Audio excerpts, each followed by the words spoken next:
Welcome to the Body, Mind, Spirit Show with me, your host, Coach Rita Hurry.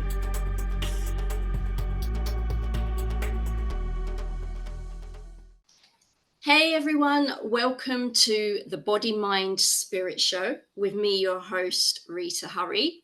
Today I have a special guest. His name is Larry Armstead II, and he is an alignment coach, a divine human design reader, an author, and a spiritual leader.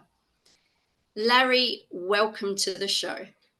Thank you so much for having me. It's my pleasure. It's a pleasure to have you. So first of all, I love to know people's journey in life. So what was your life like growing up, and when did you discover and evolve in your spiritual journey? I grew up in the U.S. in the Midwest, Southern Indiana. Fairly normal, great childhood. But I've always been a spiritual guy, even from a little guy. Things of spirituality or just big things like that have always interested me. And something occurred at 15 years old that, I didn't ask for. It happened to me. I foresaw the death of my oldest brother about a year before it happened. Wow. And I saw it in great, vivid detail in what I call my spiritual IMAX. Because what happened is we were at a gathering after church, and we were, at my aunt's house, and we were having conversations, and I was taken from that bar stool that I was sitting on, and it was like I was transplanted somewhere else. And there was this big, what I call the IMAX screen, and I saw all of the details of my brother's death happening on that screen. And of course, it freaked me out. Yeah. So from that point, I kind of put that to the back of my head. I was like, this can't be a real thing. Of course, I told my parents about it because I was, of course, freaked out. Yeah. But I put it to the back of my head. I said, okay, maybe I made this up. Maybe I'm just crazy. And for a year, nothing happened until it did. Until the day that I woke up and I started recognizing things from that vision, and I was in the right places at the right times that I saw in my vision. And when I finally got to what I call the climax of the vision, which was me going to my aunt's house and her saying from the bottom of the stairs, "Oh my God, we got to leave," because she just got a phone call. I knew what was happening. And from that point, this is 1999. Yeah. So the internet is a baby. And so we didn't have all the access to the information that we have now. So I went down to the library and I checked out every book on psychic mediumship, ghosts, spirituality, anything. I probably decimated that area of the library because I brought everything home that I could, because I'm like, I want to know what happened to me. What was this thing? Yeah. I couldn't reconcile it with the church experience at all, because that's not something that we grew up talking about. My uncle wasn't a pastor, and he didn't have an explanation for me. No one seemed to have an explanation for what happened. But the more that I explored the spiritual aspect, and it's just experimented with all these spiritual things that I was reading in these books, the tarot cards and the oracle and mediumship and energy clearing and all these things, the more the gift that was in me began to develop, and the more I began doing this for other people. And then we look up, years later, and here I am with, my own website over at paralarry.com doing this, for people all over the world. Obviously that whole incident must have been scary. You must have felt quite vulnerable as well. What was people's reaction when you did come out and say it? Because, it takes a lot of strength to be able to say, look, I've seen this is what happens. A lot of people would kind of hide away from doing that, but it takes a lot of strength, and you went out there. Was it the fear that kind of got you talking to people? What was their reaction? I know I'm asking a lot of questions in one there, but No, those are really good questions. of course, so rewinding, I'm 15 years old, and Mm, again, this thing just happens to me. yeah. And at this point, I am heavily involved in the church. I mean, I'm there to open the doors when the church door opens, and there to lock it when it's time for us to leave. So I'm really involved there. And I'm the guy that's highlighting multiple Bibles and all the things at night, and I just didn't have an answer. Yeah. So more than anything, I was curious. Mhm. Um, and that is what drove me. The fear had a little bit to play with it. Of course, I went to my Mm. parents freaked out saying, "Oh my God, this is what I saw happening." Yeah. But more than anything, I was curious, especially after my brother passed. I was Mm. curious, why me? Why is this happening to me? Why did I get to foresee this? Yeah. what Yeah. what made me what made me special? What made me chosen to see this? Yeah. And that's an answer I still don't have. All I know is it awakened something within me that I've been able to experiment with, and that I've been able to strengthen and now share with people. Yeah. Yeah. And I love that, the fact that you took something that was so transformative to you and so personal to you, and you made that decision that I need to help others. And what was it that was that point where you said, I am going to take this and help others? What was it that actually confirmed that for you? So I began doing, after about 6 8 months of experimentation with all these spiritual modalities and divination tools. I began doing little, I didn't know they were readings at the time, but I just began sharing with friends. I have friends in New York, I have friends down in Texas and Chicago and all of these places. So um, people that weren't local, I would begin sharing this stuff with them, because again, me still being in the church, I was still a little terrified that, oh my God, people are going to say this is the devil, especially in the Bible Belt of the Midwest. People are going to say this is the devil. So I would do all this stuff in secret. I would buy the library books. I would bring them home. I'd hide them in my closet. Hide the tarot cards in my closets. And I just, do this for people, my friends all across the country. And when I started getting these confirmations back, like, how in the world did you know that? How did you get this information? And I'm like, I don't know. It just comes across this spiritual IMAX and it's just there.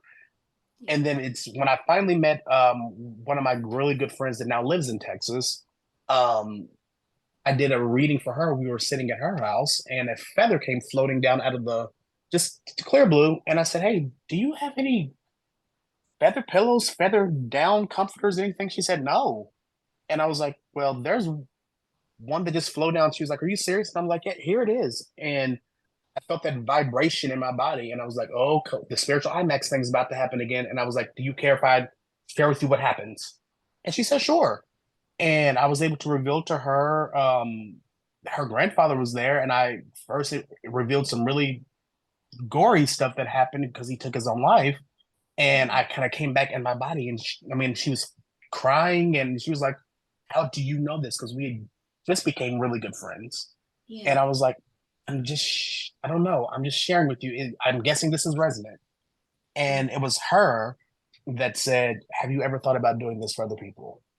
And we went to see the movie Paranorman. And she said, "You're just like Paranorman, except you're Larry." So that's how that name came to be. Oh, wow. Okay. And she said, "You should do this online. You should do this online. People would pay you for this." And I'm Yeah. like, "Okay." So I took that and I just ran with it. And the rest is, as they say, history. Wow. Wow. It's lovely that I love the way spirituality can't be explained, but it can be felt. It can be, do you know what I mean? It's like, it's an experience, and and I think that's one of the beautiful things about spirituality. It's something that no words can explain, the feeling and the transformation that it brings.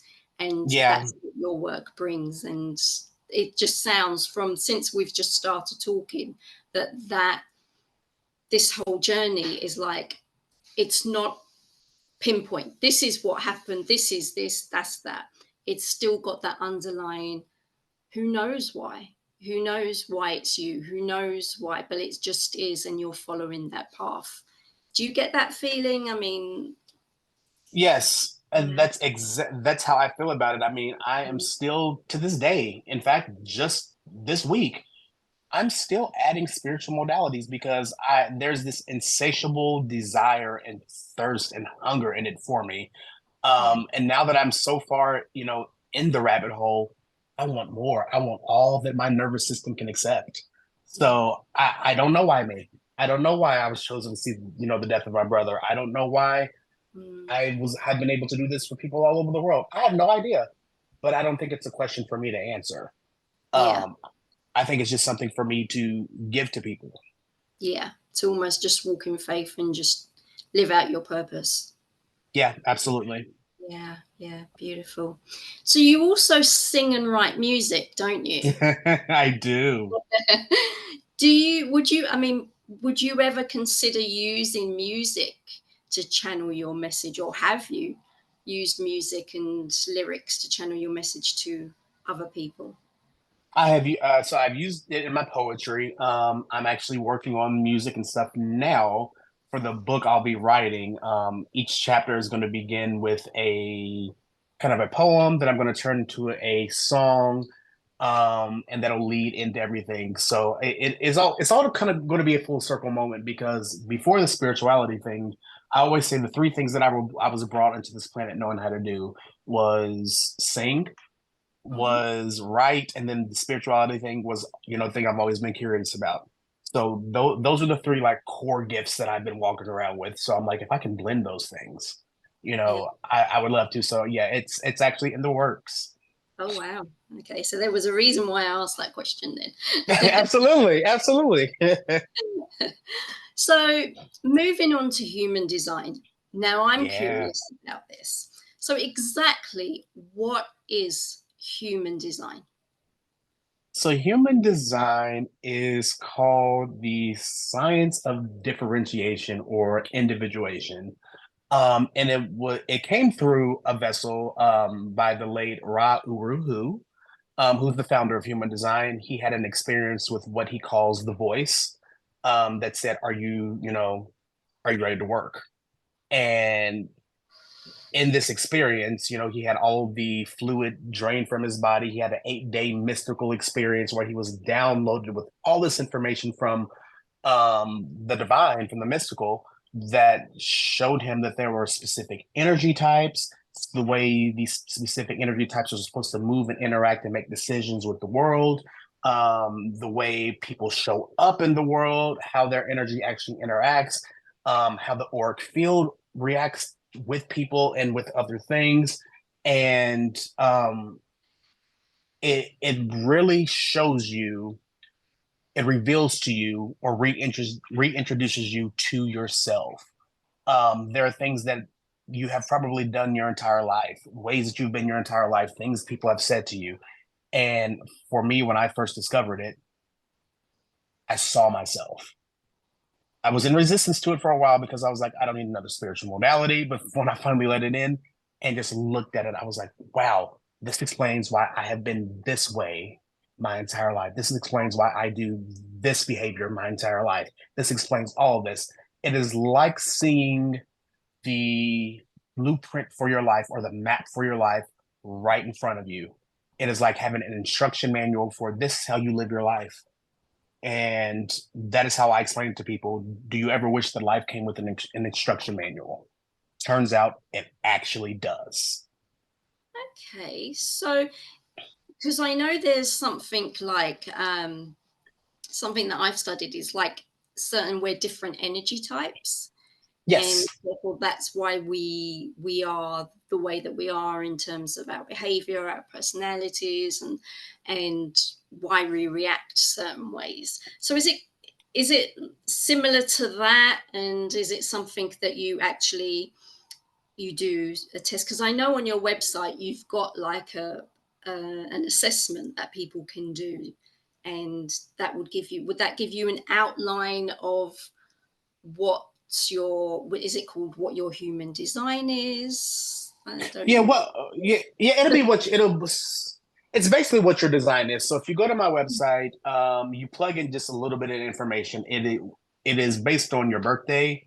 your birth location, and the time of your birth to the best of your knowledge. Right. The more specific your time, the more accurate your chart's going to be. But what it does is it blends a series of traditions. So it blends the Kabbalah, it blends the zodiac and astrology, Eastern and Western astrology. It blends the Chinese I Ching, and it synthesizes them all down into one tangible piece of information, and it kind of mutates all of these modalities into one container that we Yeah. call human design. So when you put in your birthday and you put in your birth location and you put in your birth time, Hmm. it'll let you know this is what was happening planetarily at the time, the exact moment of your birth. This is where these planets were sitting. This is what was happening basically in the universe. And this is what has been imprinted upon the vehicle that you are driving around in this lifetime. And your vehicle has a very specific set of instructions, or for your energy type, on the way that you're supposed to navigate or interact with the world. And what human design will show you is how to live a life without resistance and how to live a life of flow and ease. Right. Okay. It's really interesting because I teach something called primordial sound meditation, which is pretty similar. It's created by Deepak Chopra, and it is based on the sounds around your birth time and dates. So the universal sounds around, and that's when that becomes your mantra, and then you meditate on that mantra of that. So in terms of Love that. the human design, and that that may be something that you'd want to check out because I think you'd be pretty interested in that. Absolutely. Yeah, I gotta So write that down. You said that's primordial. primordial sound meditation. It is Yes. being written down right now. Excellent. But yeah, but so someone has this, they have that information. So it guides them through life. Is it because I know obviously I've had like my birth chart read, and they've told me, sort of guidance of, okay, this has happened, and now, this is going to sort of help you move forward and make it in terms of making decisions. Is it quite similar to that? Because that's how I'm understanding it, and then yourself as a reader will kind of break it down so that people get clarity in it. Is that, am I right, or am I Uh, completely? you're in the ballpark with it here. So what human design will do is once you find out what your design is, the first thing that we tell people is to learn what we call your strategy and authority. And your strategy is, your way of actually moving through life strategically, right? How Mhm. you're actually designed to interact with life. And your authority here's how I explain it to people. We can all identify an outer authority. We can look Yeah. at the police, for example. We know that is an authority figure, right? But Mhm. we're all born with our own inner authority as well. And that inner authority is actually what guides us. And typically, what we do as human beings is we live by the mind, right? The mind likes to be in control and create these Mhm. fantastical stories. But the bigger part of your experience with human design, all the mechanics of human design actually happen below the head, right? Yeah. So it's your body actually knows the way. So once you know what your strategy and your authority is in human design, you begin experimenting with human design in everyday life, from every decision about should I eat this food or should I eat that food? Should I go here or should I go there? Should I do this or that? You get to find out this information. And the beautiful thing about human design is it's not take our word for it, just do it. This is the way that it is. The mantra is experiment with it.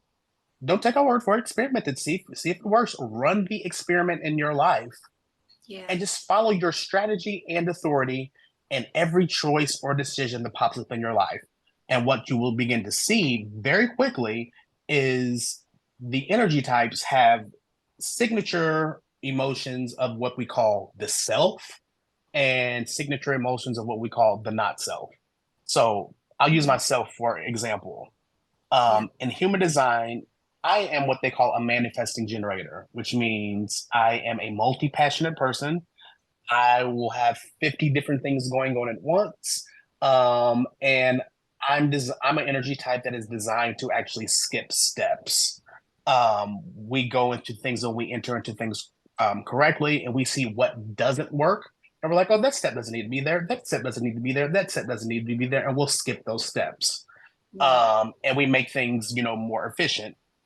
But if we enter into things as manifesting generators incorrectly, then our signature not self, and it's literally what it sounds like, is when we're not being ourselves, but our signature not self emotion is frustration and anger and impatience. Those are the three keynotes for the manifesting generator.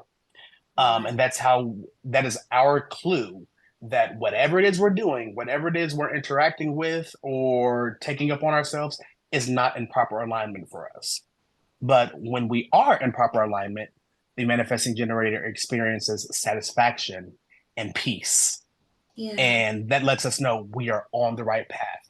And there are um, four different energy types in human design, and each one of them has their own signature self energy and their own signature not self energy. And it's for you to use your strategy and authority to navigate life and experiment with those things so you can live a life that is free of resistance. So it's not only telling you, this is what you are, and this is where you've been, this is where you're going. This is actually saying you're going to get to make your own decisions. You're still going to participate in life. This is going to remove the roadblocks that you're going to encounter along the way.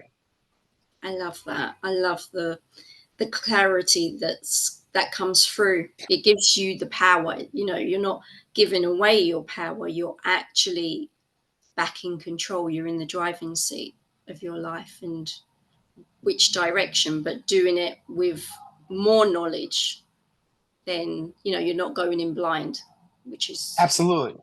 yeah, definitely. I could see a lot of people loving that. Well, thank you for explaining that to me. I get it now. And I mean, and if you would like, we can even do, if you would be comfortable, we can even do an impromptu pull of your chart, and I do a low level kind of chart reading for you just to explain, just so you can see how it works and your listeners can hear how it works, if that's something you'd be interested Yeah, let me think about that. Can we do it in private? in. Absolutely, absolutely, Just in case my listeners don't want to, oh, it's all about Rita. I want to know about me. absolutely, absolutely. um, but in terms of like, because I know like manifesting, law of attraction is a big thing, and then we all try to manifest the best things for ourselves and like achieve our goals and everything. How does, I mean, I can see it, but can human design, and I know obviously you mentioned about you being like the manifesting energy, can it work hand in hand? Can you follow the practice of law of attraction and follow human design, or are they supposed to be worked separately?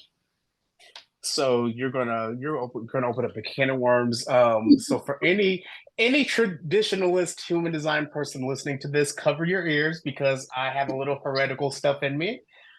So I'll say something. For me, I don't believe that any spiritual tradition is independent of the other. I believe they are all puzzle pieces that snap into one another. And I believe human design is just another piece of that. So, because we are in this third dimensional time space reality, there are certain laws, certain hermetic laws that we are bound to. Mm, And, the law of attraction or the law of mirroring is one of those laws. mm, But there is a way that we can get there using human design that actually gets you there quicker and in more alignment with you, because you'll find in human design there are again four different energy types, and one of them specifically is called a manifester, yeah. and their job is to initiate or bring new things into the world. And then you have the manifesting generator whose job is to be multi-passionate and to act and to be kind of the energizer bunnies of the world, right? And Mm, you hear the names and they're kind of almost misnomers in my opinion, yeah. because you hear, well, if I'm not a manifestor, if I'm not a manifesting generator, does it mean that I can't manifest? Absolutely not. because what you'll find in human design is in your body graph or your human design chart, there are 9 different energy centers. Wow. And it's based on the chakra system that you would find in traditional Hinduism. Yeah. But there's the addition of additional energy centers, and the throat center is actually the center for manifestation. And there are some people that have what we call defined throats, which means their throat, they have consistent energy to speak and manifest from that specific energy center, or they don't. But there are also Mm. other ways of bringing things into the world, and everyone has a part to play. Wow, that is so interesting because I know in terms of the chakras, because I do chakra healing, the power chakra, the solar plexus, is known as the area of manifestation, because it's the area of power, confidence, and everything. So it's interesting to know that from the throat um, aspect in terms of human design. Wow, this is really interesting. You've opened my mind, and I'm sure you've opened many listeners out there. So, yeah, this is great. We're living in also in a time where a lot of people are stressed. A lot of people are kind of going down and down, either whether it's work related, relationship related, or anything personal, and they're finding it difficult to get motivated, to get up and tap into their power. What would you say to someone who's kind of hit rock bottom and is feeling helpless and has heard about human design and has, heard about all these spiritual modalities, knows they need help, but it's like, I can't. What would you say is the first step that they should do, or guidance? What would you say? I, Number one, I have been there with you. Recently, as 4 years ago, I was in a um nearly 10-year relationship that just abruptly ended. Um, Mm. and I was, in that very sunken place is what I call it. A very dark, very sunken place. And the first thing that you have to realize when you're in that spot, and this will kind of deviate a little bit from human design for me, this is where I kind of get on my spiritualist kick here. But you have to realize in that sunken place is you have to accept where you are. Mm. The more you kick and scream and moan and complain and oh my God, oh my God, oh my God, the more the darkness comes, the more the struggle comes, the more weight is put on you, the more that elephant sits and bears down on your chest. It's about a complete relaxation into this is where I am and simply accepting it. You don't have to do anything with it. You don't Mm. have to do anything. There's nothing that you need to do. There's nothing that you need to figure out. Just accepting this is where I am at this point. Yeah. From that moment, you will be able to, something will happen, something will shift. And I've seen it happen in several of my clients. The moment you just surrender the resistance, Mm. you end up with clarity and you end up finding this little match that you can hold up and it'll start guiding you out of the darkness. Make no mistake, it's not a comfortable situation. It's Yeah. not fun, Mm. but you have to accept exactly where you are. And you also have to realize that as much as you're screaming at the top of your lungs, someone help, the someone that you're asking for to come help is yourself. Yeah. No one's coming to save you, unfortunately, and that is one of the biggest lessons that I teach every client that I have. Mm. No one's coming to save you. No one's coming to rescue you. You're going to have to rescue yourself. Yeah. And I know a lot of people say, but how? There is always a how. Mm. And it's in the acceptance piece. You have to allow yourself permission to cry and to feel crappy and to feel all of the things that you're trying to avoid feeling, Yeah. because those feelings, those things that you're avoiding, they come with information and they're trying to tell you something. And it's about perking up and listening to what those things are actually trying to tell you. And the moment that you hear them, you'll never be able to unhear them. And those things will be the things that guide you out of that dark sunken place into a place of empowerment. Yeah. Yeah. because I think that's what I love about like what we do in terms of sometimes people don't give themselves that space to hear themselves Yeah, to know that the because we all have the answer within and we seek help, we seek guidance from others just in a way so we can open up and let everything out and we can almost have that sounding board and realize hold on, actually that person's there, they're gifted to hear me, but I'm gifted to help myself, if that makes sense. You know, it's absolutely. we're just that vessel almost. Would you say? Absolutely. I mean, we're so used to, I'm preaching to the choir for myself. We're so used to turning all of our power away to the outside of us. Yeah. We're turning it away to work. We'll turn it away to a doctor. We'll turn it away, and I'm not saying don't go to the doctor. That's not what I'm saying.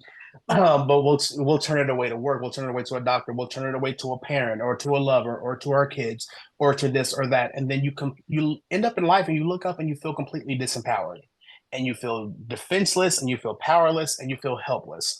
And you're like, how did I get here? When Mm. they're during life, we go through a series of, traumas in our lives. Our first trauma is, being born. That's our introduction into this time space reality. We're in this Yeah. warm, environment where everything is taken care of for us. And then, bam, here we are out here. And Yeah. that is our first introduction to trauma. And all these traumas continue to happen. And along the way, we fragment into these little bitty pieces. And all these little bitty pieces are either we deem them acceptable or we deem them unacceptable. And the ones we deem unacceptable, we push all the way to the corner. And they're like little kids on the playground.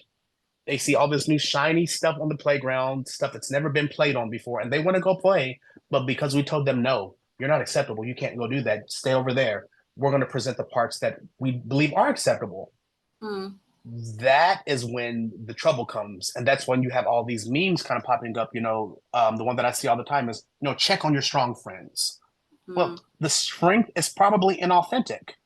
because you have shown that part of yourself. That's the part that kept you saved. That's the part that kept you protected. That's the part that kept you seen. So that's the part you presented to the world. Mm. And when in reality, there is a bigger part of yourself that you have kind of disowned and pushed into the corner that just wants to be held and that wants to be vulnerable and that wants to be seen. Yeah. But until we acknowledge that little guy in the corner that needs to be vulnerable and that feels powerless and helpless, we're going to continue perpetuating the same patterns. And every time you find yourself in a repeating pattern, you're attracting the same type of people or the same type of situation. That is literally the universe bringing it to you and saying, "Hey, we want to complete this. We want to reunify both aspects of yourself, and we Yeah. want to make sure that you're a complete person.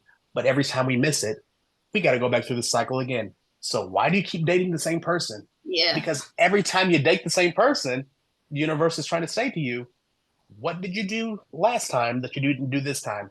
How is this a reflection of you and your issues with your mom or your dad or your brothers or your sisters that you had growing up? That's the stuff it's asking for us to look at. And it's not comfortable stuff to look at sometimes, Yeah, it's but easier it's to so say worth it. to them, isn't it? It's easier to say, "Oh, I'm always attracting the wrong guy or the wrong girl," and it's like there's something to it. Look at it. Absolutely. Yeah. Absolutely. So what I always say is what is the thread that travels through all of these people? So if you're in a dating situation or you're on, your second or third marriage and it's the same person with the same behaviors just in a different body, what are those behaviors? And if you pull that thread, does it pull all the way back to maybe mom or dad? And this is the way I felt when I was 6 years old, and I can remember this specific thing happening. And even if you can't, you don't have an active working memory of something actually happening to you at 6 years old or 5 years old or whatnot. It doesn't matter because your body knows. Your body has kept the score. Your body knows what's going on. So even if you don't have a working memory, you can say there's something back there.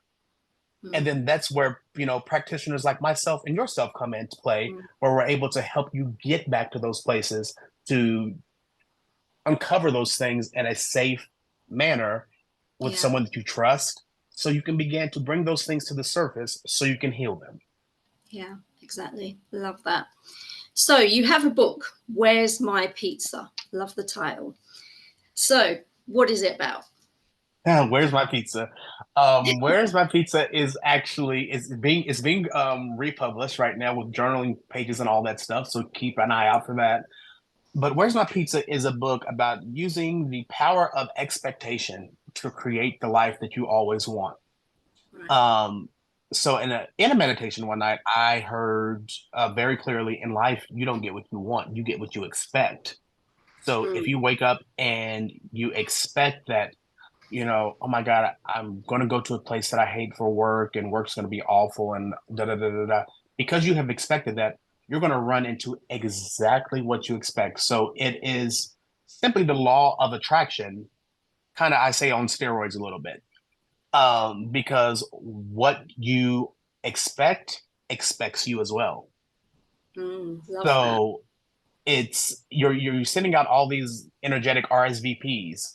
Oh my God, I'm going to go visit my parents for the holidays, and it's going to be such a bad time, and they're going to do this and they're going to do that, and then you get there and you're like, "See, told you, I knew it was going to happen." Well, that's exactly what you expected to happen. Yeah. What did you think was going to happen when you did that? So, Where's My Pizza shows you how to identify your expectations. Listen to the subtext, listen to what you're actually saying to yourself about your situations, about your life. And then, okay, if I change my expectation, if I change the way that I'm framing things and then the way I'm saying things, then I can actually manipulate the outcome in my favor. So I can begin expecting good things to happen to me. Excellent. And when is that book republished? When is it out again? I'm thinking December. It was going to be a little bit over the summer, but I had quite a few human design conferences that I was at and spoke at over the summer. So um, it'll probably be December that it'll be republished, but it is still available on Amazon right now, the first edition. Excellent. Well, definitely keep me informed and I'll make sure I can share that out to everyone on social media. So, finally, what would you say is your golden nugget that people can take away? And I mean, they've taken, obviously, I'm sure the listeners have taken a lot away, but what would you like to leave? And I call it the golden nugget, the listeners today, that last message from yourself. Learning to love yourself is the absolute greatest love of all. Mm, But make no mistake, it's the learning that it's again not comfortable always. It's not going to be, this field of roses. Roses have thorns. As beautiful as they are, they have thorns. yeah. Um, so it's the learning to love yourself. Learning, and I take this from my favorite singer, Whitney Houston, of all time. Um, this is actually what pulled me out of my sunken spot. Listening to the greatest love of all. It's a song. She's been my favorite singer since I was 2 years old. Wow. Um, yeah, and I'm 40 years old now. And still, I've heard that song for so many years that I finally went through it line by line. And I'm like, gosh, in 4 minutes, there's so much there, you know. Yeah. And so the golden nugget is, she says in the song, no matter what they take from me, they can't take away my dignity. They can't take it away, but you sure can willingly give it away. You can Mm, give it away all the time. So learning to love yourself it's easy to achieve. The greatest love of all is easy to achieve, but learning to love yourself is the greatest love of all. It is the learning. People always say you should love yourself. No one gives you the how. How do I do that? mm. That is what I'm on this planet to do, and that's what I'm on this planet to show people how to do. Beautiful. Perfect golden nugget to end the interview. Larry, you've been amazing. Where can the listeners and viewers go to find out more about you? Also, to do the assessment, the human design assessment, where can they go on? This is your time to just plug where you are. So you can find me on my website that's at paralary.com. That is Para Larry Larry.com. On the front page there, you will see there's a picture of me, and you'll see the button there to generate your free human design report. That feel free to check out the services tab. Those are all the services that I offer. You can get a copy of my book from there. You can find me on Instagram at officially_Larry. I'm really bad at social media though, so if you send a message and it's been a few days, send another. Um, I'm really bad at it, or you can email me, which is the better way to get a hold of me, at Larry@paralarry.com. Excellent. Larry, you've been amazing. I've learnt so much, and I reckon I'll be picking your brains for years to come, I reckon. You can't get rid of me that easily. But thank you so much for sharing and for being my special guest on the show. Thank you for having me, and thanks everyone for listening. It's my pleasure. Okay, everyone. Well, that's it for today. Take care, stay safe, and I'll see you real soon. Bye.